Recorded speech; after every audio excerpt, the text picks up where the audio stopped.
오늘 질문 순서를 바꾸게 됐는데 바이든 날리면 이어서 또 계엄은 했지만 경고용이라는 멘트에 이어서 엄청난 인터넷 밈이 유행할 것 같습니다. 오늘 한덕수 총리가 헌재 의견서에서 헌법재판관 후보자 발표는 장차 공직에 임명하겠다는 의사표시일 뿐 지명에 해당하지 않는다라는 답변서를 냈다는 언론 보도가 있었어요. 아세요, 장관님? 저는 그 내용을 알지 못합니다. 그것도 참 문제네요. 법무부 장관이 정부가 수행하는 이런 소송에 관여해야 되는 거 아닙니까? 당연히 좀 알고 있어야 되시는 거 아니에요? 의원님 말씀이 일리가 있습니다만 제가 그 법무부에서 그 의견을 냈다는 이야기를 못 들었고 보고도 받지 못했습니다. 대통령의 법무부 최고의 참모이시잖아요. 그것 자체가 이 정부의 한계를 적나라하게 드러낸다고 봅니다. 그러면 이 내용에 대해서 어떻게 생각하십니까? 저는 도저히 법조인으로서도 이해할 수가 없습니다. 공직에 임명하겠다고 발표하는 것이 지명이지 지명이 아닙니까? 임명과 다르다는 취지 아니신가 생각이 됩니다. 아직 청문회 지명을 분명히 법적으로 지명을 얘기했으니까요. 지명과 임명하겠다는 의사표시가 어떻게 다릅니까?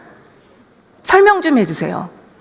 의원님 죄송하지만 네. 제가 그 문건을 정확하게 보지를 못한 상태에서 제 추측만으로 말씀드리는 건 적절하지 않고 필요하면 제가 청에 복귀한 후에 내용을 보고 의원님께 보고 드리도록 하겠습니다. 아니 이거 명확하게 이렇게 나온 거기 때문에 이거에 대한 의견을 저는 말씀해 주시는 것이 맞다고 봅니다. 제가 보지를 못했으니까요. 네, 좋습니다. 정말 말도 안 되는 개변인데요. 더욱이나 더 웃긴 것이 PPT 떼어주세요. 한덕수 총리는 지난 8일에 국민께 드리는 말씀에서 분명히 지명한다는 뜻을 밝혔습니다. 열흘 뒤 임기가 종료되는 문영배 헌법재판소장 직무대행과 이미선 헌법재판관의 후임자로 이한규 법제처장과 함상훈 서울고등법원 부장판사를 지명하였습니다. 대국민을 상대로 이런 언론 발표문을 낸 것이에요. 그리고 나서는 헌법재판소에 임명하겠다는 의사표시일 뿐 지명에 해당하지 않는다. 이게 말이 됩니까? 도대체 이해 안 가시죠? 지금 가서 확인해 보시고요. 제가 말한 내용으로는 도저히 법무부 장관님으로서도 이해가 되지 않는 내용이시죠? 제가 일단 네? 좀 전에 말씀드린 바와 같이 내용을 확인한 후에 말씀 못 하시는 거 보니까 이해가 안 되실 거예요. 이게 그렇죠? 난 뒤에 말씀드리겠습니다. 사실은 이미 헌법재판관 지명과 관련해서 헌법재판소에 저는 입장이 있었다고 생각합니다. 한덕수 총리에 대한 탄핵 선고문에서 헌재는 명확하게 이런 입장을 밝히고 있습니다. 띄워주세요. 국민으로부터 직접 선출된 대통령의 민주적 정당성과 비교하여 상당히 축소된 간접적인 민주적 정당성만을 보유한다. 대행은 그렇다는 얘기죠. 국무총리는 대통령과는 확연히 구분되는 지위에 있다. 권한대행은 헌법과 법령상으로 대행자에게 미리 예정된 기능과 가업의 수행을 의미하는 것이라는 헌법재판소의 결정이 있었습니다. 이것은 제가 볼 때는 직접적으로 헌법재판관 지명에 대해서 판신하지 않았지만 간접적으로는 사실 대행의 직무 범위에 대한 명확한 규정을 내린 것이라고 생각합니다. 어떻습니까? 헌법에 명확한 규정은 없고 다양한 의견이 있는 것으로 알고 있습니다. 아니 이 헌법재판소의 결정문에 대해서 어떻게 생각하시냐고요? 그 부분도 지금 제가 말씀드린 바와 같이 헌법재판소가 이거는 하면 안 된다, 이거는 할 수 있다고 명확하게 말씀하신 게 아니고 판결한 게 아니고 여러 가지 상황에 대해서 의견을 표현한 것이 아닌가 생각을 합니다. 헌법의 모든 것을 규정할 수는 없습니다. 그렇기 때문에 헌법재판소의 결정이 중요하고 헌법재판소의 결정이 헌법에 대한 최종적 해석입니다. 맞죠? 구체적인 사건에 대해서 그렇다고 생각합니다. 그렇습니다. 그래서 여기 이미 권한 대행의 직무 범위에 관한 설시가 있는 겁니다. 미리 예정된 기능과 가업의 수행, 그것만 하라고 돼 있는 그런데 거예요. 그게 어느 정도까지가 미리 예정된 업무의 수행인지에 대해서 항상 논란이 있고, 지금 말씀하시는 부분에 현상 유지라는 부분도 과연 현상 유지가 어느 정도의 이를 현상 유지라고 할 것인지에 대해서는 논란의 헌법재판관 여지가 있다고 생각을 합니다. 지명은 엄청난 일입니다. 대통령의 고유 권한으로서 지금 우리나라의 지금 현 정치 상황에서 헌법재판관 지명이라는 것은 대통령의 지위를 왔다 갔다 할 수 있는 엄청난 일이에요. 그것을 권한대행이 한다? 그것도 2명이나? 말이 안 되는 일이죠. 그리고 장관님께서 지난번에 사고와 거리는 달라서 가능할 수도 있다, 이런 식으로 그런 답변을 의견도 있다고 말씀드렸습니다. 하더라고요. 근데 좀 공부를 저는 좀 더 하셔야 될 것 같습니다. 헌법 교과서 어디를 뒤져봐도 권한대행이 헌법재판관 임명이 가능하다고 한 헌법 교과서를 찾을 수 없었습니다. PPT 띄워주세요. 장관님께서도 이 사법고시 할 때 헌법학자들 책 많이 보셨을 거예요. 그러니까 그 좀 오래된 순으로 제가 먼저 말씀드리겠습니다. 성낙인 헌법학 561조, 허영 헌법에 의해 462조, 김철수 헌법학식론 1482조, 허한중 간추린 헌법 417조, 김하열 헌법강의 876조, 박영철 헌법학개론 649조, 한수웅 헌법학 1259조, 최용기 헌법 590조, 심경수 507조, 장영수 헌법학 507조.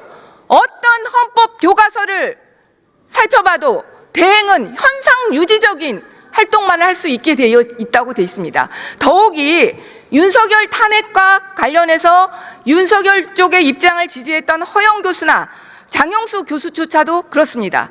장영수 교수는 거기서 더 나아가서 거리 시의 경우에도 권한 대행자의 민주적 정당성이 취약한 만큼 권한 대행자의 직무 범위는 이기 관리를 위하여 필요한 최소한에 한정되어야 한다고 적시하고 있습니다. 저는 장관님께서 도대체 어디서 사과와 거리를 나눠서 대행의 업무 범위가 나뉜다고, 그러니까 그 헌법재판관 지명할 수 있다고 들으셨는지 모르겠어요. 의원님 맨 마지막에 장영수 교수님 말씀하신 부분에 고리시에는 이렇게 할 수 있다, 고리시에도 이렇게 할 수 있다고 말씀하신 그 내용 자체가, 그건 뭐냐면요. 그 내용 자체가 거리와 사고를 구분해서 말씀하고 있는 겁니다. 그게. 대통령의 고유 권한에 대한 것이 아닙니다. 그러니까요. 지금 말씀하신 내용이 사고와 거리 시에 업무 범위의 차이는 있을 수 있어요. 저는 그러나 그런 내용이 그것도 거리와 대통령의 고유 권한은 빼고 논의되는 것입니다. 그러니까요. 거리와 사고에 대한 부분이 나누어서 설명하시는 헌법학자들도 계십니다. 제가 아는 몇 분도 계시고요. 그리고 지금 거리와 사고 때문에 이렇다고 하는 게 아니고 그런 입장도 있는 것으로 안다고 제가 말씀을 드렸고, 더군다나 헌법재판소는 입법, 행정, 사법 세 부에서 세 분씩 추천해서 헌법재판소 재판관을 구성하도록 되어 있는 것으로 알고 있습니다. 국가 수반으로서 하는 부분은 입법과 사법부에 추천한 사람을 임명하는 내용이고, 그 외에 행정부 몫으로 하는 것은 반드시 대통령 자격으로 하는 것이라기보다는 행정부 수반으로서의 역할도 있는 것이다. 제가 그렇게 말씀드린 바가 있습니다. 대통령의 고유 권한입니다. 지금 법무부 장관님께서 좀 더 헌법을 저는 공부하셔야 된다고 생각합니다. 저는 헌법재판소의 결정이 오늘이나 어제 내려질 수도 있었다고 생각했어요. 그런데 안 내려지더라고요. 그래서 왜 안 내려지나 궁금했는데 오늘 이 답변서의 내용을 보니까 이해가 가더라고요. 윤석열 탄핵 사건에서도 말도 안 되는 절차적인 요건과 이런 것들을 주장을 해서 그것을 헌법재판소에서 다 다루다 보니까 시간이 걸렸습니다.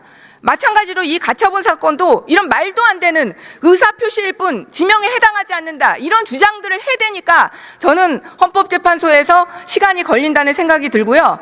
저는 가처분 인용 결정이 내려질 것이라고 생각합니다. 헌법재판소 결정이 내려지면 당연히 그 결과는 존중하시죠?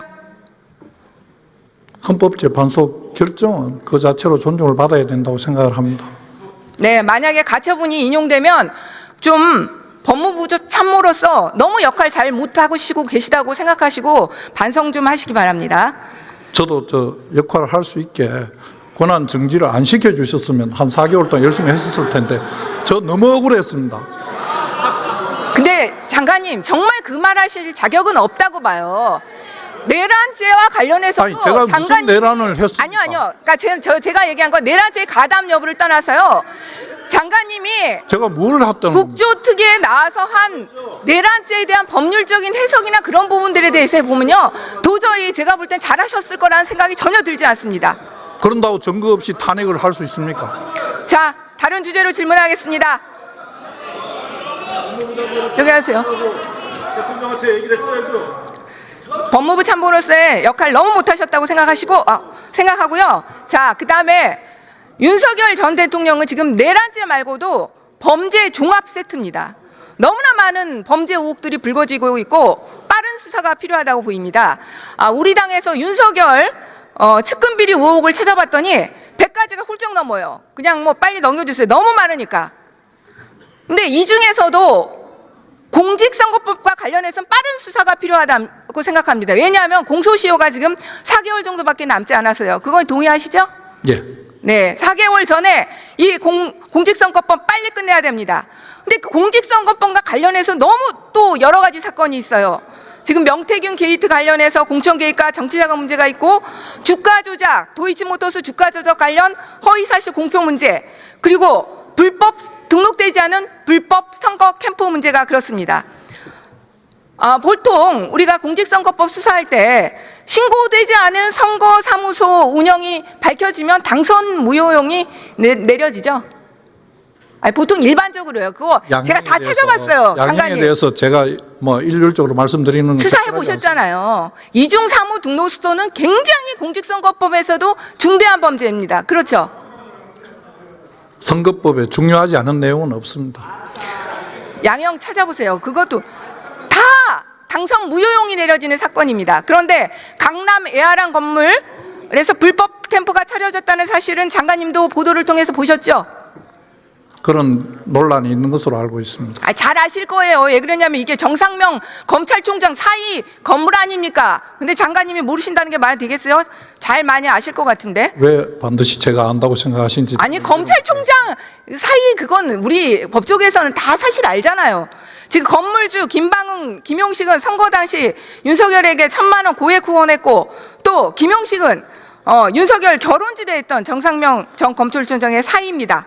대선 이후에 김용식은 인수위 비서실을 근무했고 김방은은 청와대 관리활용 자문단 위원으로 이촉했습니다. 이 사건은 수사가 어렵지 않습니다. 지금 너무 많은 증언과 증거가 이미 쌓여 있습니다. 결정적으로 윤석열의 절친 이철우 교수, 아주 절친이죠. 나도 강남마랑 사무실에 대해서 여러 번 또 여러 명의 얘기 들었다. PPT 띄워주세요. 이미 인터뷰를 했습니다. 네. 그리고 이준석 의원이 이 사무실에 오라는 윤석열의 메시지를 받았답니다. 그리고 중요한 것은 지금도 그 문자를 보관하고 있다고 합니다. 수사가 어렵지 않습니다. 이 관련자들 너무나 이 사무실에 드나든 관련자들이 많기 때문에 수사 시작하면 저는 이 불법 선거사무소는 바로 밝힐 수 있다고 생각합니다. 수사 빨리 하시겠습니까? 검찰이 꼭 자기들이 갖고 있는 수사권 범위 내에서 신속하게 진행할 것으로 생각하고 있습니다.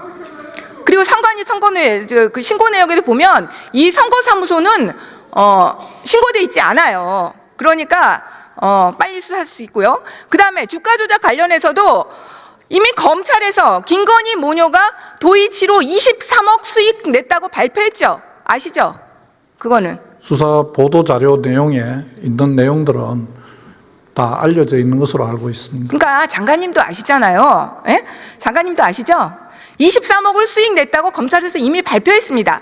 그런데 윤석열 대통령은 그 당시에 가능클럽 토론회에서 손해났다 이렇게 전 국민을 상대로 얘기했고 또 경선 토론회에서도 한 4달 정도 맡겼는데 손실났다 이렇게 얘기했습니다.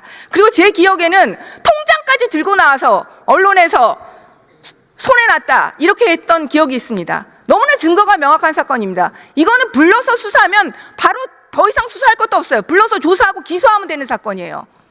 23억이라고 보도자료에 있었는지는 제가 기억이 명확하지 않습니다. 그리고 지금 말씀하시는 그런 선거법과 관련된 부분은 검찰에서 공소시효가 넘어가기 전에 어떤 식으로든지 확인하고 수사해서 종결할 거라고 생각하고 있습니다. 장관님 보시기에도 증거관계 명백하죠. 그리고 명태균 게이트 관련해서 검찰로부터 정보 보고 명태균 관련해서 보고가 있었는데 저는 지금 의원님 잘 아시다시피 지금 이제 복귀해서 오늘까지 사무실 출근을 온종일 한 게 한 2, 3일밖에 안 됩니다. 이틀, 3일, 그 다음에 하루는 여기 와 있고 이러다 보니까 그 내용을 정확하게 다 파악하지 못한 내용이 있습니다. 모자란다면 제가 다시 확인한 다음에 얼마든지 보고 드리겠습니다. 어떤 내용을 더 원하시는지 구체적으로 해주시면, 예. 하나 말씀드리면 지금 오세훈 시장과 비교해서 홍준표 전 시장 관련해서 조사가 전혀 진 적이 없습니다. 그런데 홍준표 관련해서 지금 홍준표 쪽에서 준 1억 원으로 김영선이 선거운동했다는 보도까지 지금 나온 상황입니다. 그런데 홍준표 전 시장은 지금 대구에서 수사 중이었는데요. 지금 이제 선거운동한다고 서울 왔어요. 그러니까 저는 병 앞에서 같이 수사할 필요가 있다고 봅니다. 잘 검토해 주시기 바랍니다. 예.